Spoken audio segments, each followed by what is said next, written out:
Organization of the 100. The 100 were organized for service in 10 autonomous councils, often members each. When 2 or more of these 10 councils met in joint session, such liaison gatherings were presided over by Daligastia. These 10 groups were constituted as follows. 1. The Council on Food and Material Welfare. This group was presided over by Ang. Food, water, clothes, and the material advancement of the human species were fostered by this able corps. They taught well digging, spring control, and irrigation. They taught those from the higher altitudes and from the north improved methods of treating skins for use as clothing, and weaving was later introduced by the teachers of art and science. Great advances were made in methods of food storage. Food was preserved by cooking, drying, and smoking. It thus became the earliest property. Man was taught to provide for the hazards of famine, which periodically decimated the world. 2. The Board of Animal Domestication and Utilization. This council was dedicated to the task of selecting and breeding those animals best adapted to help human beings in bearing burdens and transporting themselves, to supply food, and later on to be of service in the cultivation of the soil. This able corps was directed by Bon. Several types of useful animals, now extinct, were tamed, together with some that have continued as domesticated animals to the present day. Man had long lived with a dog, and the blue man had already been successful in taming the elephant. The cow was so improved by careful breeding as to become a valuable source of food. Butter and cheese became common articles of human diet. Men were taught to use oxen for burden bearing, but the horse was not domesticated until a later date. The members of this corps first taught men to use the wheel for the facilitation of traction. It was in these days that carrier pigeons were first used, being taken on long journeys for the purpose of sending messages or calls for help. Bong's group were successful in training the great fanders as passenger birds, but they became extinct more than 30,000 years ago. 3. The advisors regarding the conquest of predatory animals. It was not enough that early man should try to domesticate certain animals, but he must also learn how to protect himself from destruction by the remainder of the hostile animal world. This group was captained by Dan. The purpose of an ancient city wall was to protect against ferocious beasts, as well as to prevent surprise attacks by hostile humans. Those living without the walls and in the forest were dependent on tree dwellings, stone huts, and the maintenance of night fires. It was therefore very natural that these teachers should devote much time to instructing their pupils in the improvement of human dwellings. By employing improved techniques and by the use of traps, great progress was made in animal subjugation. 4. The Faculty on Dissemination and Conservation of Knowledge. This group organized and directed the purely educational endeavors of those early ages. It was presided over by FAD. The educational methods of FAD consisted in supervision of employment, accompanied by instruction in improved methods of labor. FAD formulated the first alphabet and introduced a writing system. This alphabet contained 25 characters.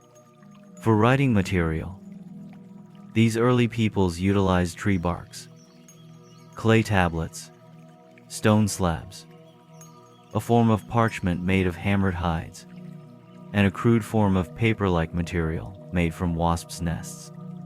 The Daligastia library, destroyed soon after the Daligastia disaffection, comprised more than 2 million separate records and was known as the House of Fad. The blue man was partial to alphabet writing and made the greatest progress along such lines. The red man preferred pictorial writing, while the yellow races drifted into the use of symbols for words and ideas, much like those they now employ. But the alphabet, and much more, was subsequently lost to the world during the confusion attendant upon rebellion. The Daligastia defection destroyed the hope of the world, for a universal language, at least for untold ages. 5. The Commission on Industry and Trade. This council was employed in fostering industry within the tribes, and in promoting trade between the various peace groups. Its leader was Nod. Every form of primitive manufacture was encouraged by this corps.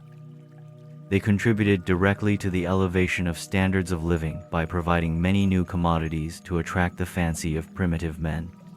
They greatly expanded the trade in the improved salt produced by the Council on Science and Art.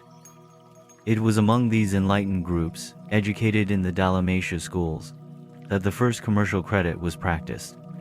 From a central exchange of credits, they secured tokens which were accepted in lieu of the actual objects of barter. The world did not improve upon these business methods for hundreds of thousands of years. 6. The College of Revealed Religion. This body was slow in functioning. Urantia civilization was literally forged out between the anvil of necessity and the hammers of fear. But this group had made considerable progress in their attempt to substitute creator fear for creature fear, ghost worship, before their labors were interrupted by the later confusion attendant upon the secession upheaval. The head of this council was Hap. None of the prince's staff would present revelation to complicate evolution. They presented revelation only as the climax of their exhaustion of the forces of evolution. But Hap did yield to the desire of the inhabitants of the city for the establishment of a form of religious service. His group provided the Dalmatians with the 7 chants of worship, and also gave them the daily praise phrase, and eventually taught them the Father's prayer, which was, Father of all, whose Son we honor, look down upon us with favor. Deliver us from the fear of all, save you. Make us a pleasure to our divine teachers, and forever put truth on our lips. Deliver us from violence and anger. Give us respect for our elders, and that which belongs to our neighbors. Give us this season green pastures and fruitful flocks to gladden our hearts. We pray for the hastening of the coming of the promised uplifter, and we would do your will on this world, as others do on worlds beyond. Although the prince's staff were limited to natural means and ordinary methods of race improvement, they held out the promise of the Adamic gift of a new race as the goal of subsequent evolutionary growth upon the attainment of the height of biologic development. 7. The Guardians of Health and Life. This council was concerned with the introduction of sanitation and the promotion of primitive hygiene, and was led by Lut. Its members taught much that was lost during the confusion of subsequent ages, never to be rediscovered until the 20th century. They taught mankind that cooking, boiling, and roasting was a means of avoiding sickness. Also that such cooking greatly reduced infant mortality and facilitated early weaning. Many of the early teachings of Lut's Guardians of Health persisted among the tribes of Earth on down to the days of Moses, even though they became much garbled and were greatly changed. The great obstacle in the way of promoting hygiene among these ignorant peoples consisted in the fact that the real causes of many diseases were too small to be seen by the naked eye, and also because they all held fire in superstitious regard. It required thousands of years to persuade them to burn refuse. In the meantime, they were urged to bury their decaying rubbish. The great sanitary advance of this epoch came from the dissemination of knowledge regarding the health-giving and disease-destroying properties of sunlight. Before the prince's arrival, bathing had been an exclusively religious ceremonial. It was indeed difficult to persuade primitive men to wash their bodies as a health practice. Lut finally induced the religious teachers to include cleansing with water as a part of the purification ceremonies to be practiced in connection with the noontime devotions, once a week, in the worship of the Father of all. These guardians of health also sought to introduce handshaking in substitution for saliva exchange or blood drinking as a seal of personal friendship and as a token of group loyalty. But when out from under the compelling pressure of the teachings of their superior leaders, these primitive peoples were not slow in reverting to their former health-destroying and disease-breeding practices of ignorance and superstition. 8. The Planetary Council on Art and Science. This corps did much to improve the industrial technique of early man and to elevate his concepts of beauty. Their leader was Mech. Art and science were at a low ebb throughout the world, but the rudiments of physics and chemistry were taught the Dalmatians. Pottery was advanced, decorative arts were all improved, and the ideals of human beauty were greatly enhanced. But music made little progress until after the arrival of the violet race. These primitive men would not consent to experiment with steam power, notwithstanding the repeated urgings of their teachers. Never could they overcome their great fear of the explosive power of confined steam. They were, however, finally persuaded to work with metals and fire, although a piece of red-hot metal was a terrorizing object to early man. Mech did a great deal to advance the culture of the Andonites and to improve the art of the blue man. A blend of the blue men with the Andon stock produced an artistically gifted type, and many of them became master sculptors. They did not work in stone or marble, but their works of clay, hardened by baking, adorned the gardens of Dalmatia. Great progress was made in the home arts, most of which were lost in the long and dark ages of rebellion, never to be rediscovered until modern times. 9. The Governors of Advanced Tribal Relations.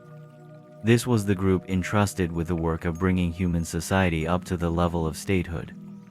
Their chief was Tut. These leaders contributed much to bringing about intertribal marriages. They fostered courtship and marriage after due deliberation and full opportunity to become acquainted. The purely military war dances were refined and made to serve valuable social ends. Many competitive games were introduced, but these ancient folk were a serious people. Little humor graced these early tribes. Few of these practices survived the subsequent disintegration of planetary insurrection.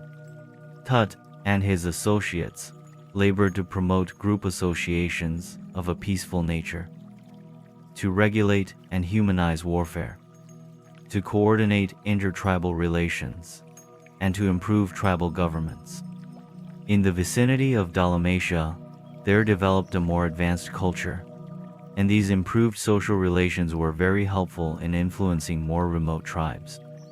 But the pattern of civilization prevailing at the prince's headquarters was quite different from the barbaric society evolving elsewhere, just as the 20th century society of Cape Town, South Africa, is totally unlike the crude culture of the diminutive Bushmen to the north. 10. The Supreme Court of Tribal Coordination and Racial Cooperation. This Supreme Council was directed by Van, and was the Court of Appeals for all of the other 9 special commissions charged with the supervision of human affairs. This council was one of wide function, being entrusted with all matters of earthly concern, which were not specifically assigned to the other groups. This selected corps had been approved by the Constellation Fathers of Adentia before they were authorized to assume the functions of the Supreme Court of Urantia.